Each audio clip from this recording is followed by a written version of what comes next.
Rail খাতে একটা সংকট শুরু হয়েছে দর্শক। সেই সংকটের সর্বশেষ আজকের যে পরিস্থিতি, তাতে খবরে বলা হচ্ছে সমাধান ছাড়াই রেলের কর্মকর্তাদের সঙ্গে বৈঠক থেকে বেরিয়ে গেলেন রানিং স্টাফরা।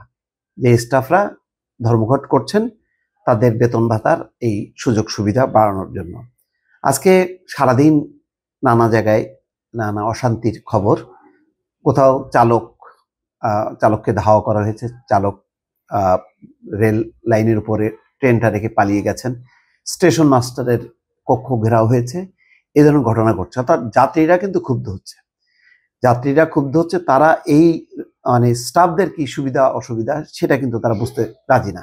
যারা রেলের উপরে নির্ভরশীল, যারা রেল থেকে চলাচল করেন এবং এটা জানেন যে স্বল্প খরচে তারা চলাচল করে, বহু মানুষ নির্ভরশীল, তারা ক্ষুব্ধ হচ্ছে এবং ক্ষুব্ধ হওয়ার কারণে তারা ক্ষোভ বিক্ষোভ করছে, কোথাও কোথাও তারা হামলাও করছে এবং সেখানে পুলিশ এবং সেনাবাহিনী যে তাদেরকে রক্ষা করছে। এখন আজকে রেল উপদেষ্টা সহ অন্যরা বাকি সবাই বলছেন যে তাদের অধিকাংশ দাবি পূরণ করা হয়েছে, কিছু দাবি আছে সেটা সম্ভব না, বিদ্যমান বাস্তবতায় সম্ভব না।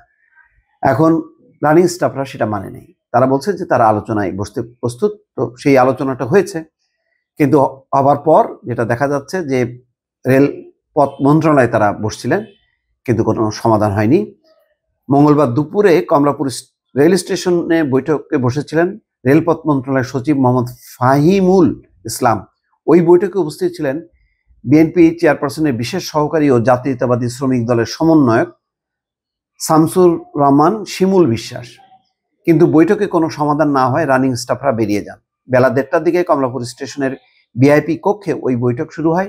বেলা 2:45 দিকে কোনো সিদ্ধান্ত ছাড়াই রানিং স্টাফদের প্রতিনিধি সাইদুর রহমান সেখান থেকে বেরিয়ে আসেন।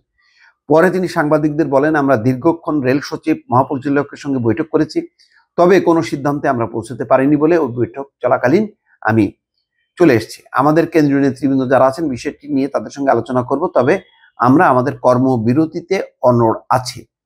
অন্যদিকে রেল সচিব বলছেন যে আন্দোলনকারীদের সঙ্গে সরাসরি কোনো যোগাযোগ হচ্ছে না, তাদের সঙ্গে পরোক্ষভাবে যোগাযোগ হচ্ছে। তবে ফাহিমুল ইসলাম বলেছেন আমাদের আলোচনার দ্বার খোলা আছে, তারা আসলে তাদের সঙ্গে আলোচনার পরিপ্রেক্ষিতে যে কোনো সময় ট্রেন চলাচল শুরু হতে পারে। তার মানে একটা বড় ধরনের একটা কিন্তু চাপের মুখে পড়ে গেল। এমনিতেই প্রতিদিন হচ্ছে, এর আগের দিন 7 কলেজের শিক্ষার্থীরা, সেটা মোটামুটি একটা সম্মানজনকভাবে সমাধান হয়েছে যে স্বতন্ত্র বিশ্ববিদ্যালয় হবে।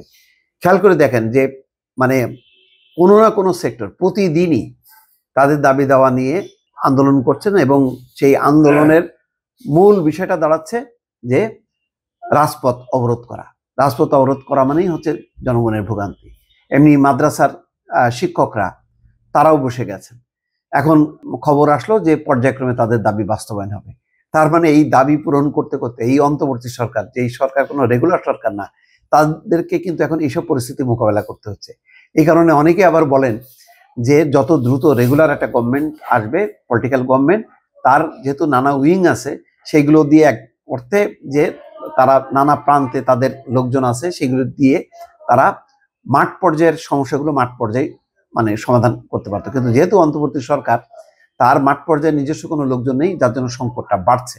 এই কারণে বলছে যে যত দ্রুত নির্বাচন হবে সংকট দ্রুত শেষ হবে। জানি না অন্তর্বর্তী সরকার উপলব্ধি করতে পারছেন কিনা। দর্শক ভালো থাকবেন, আল্লাহ হাফেজ।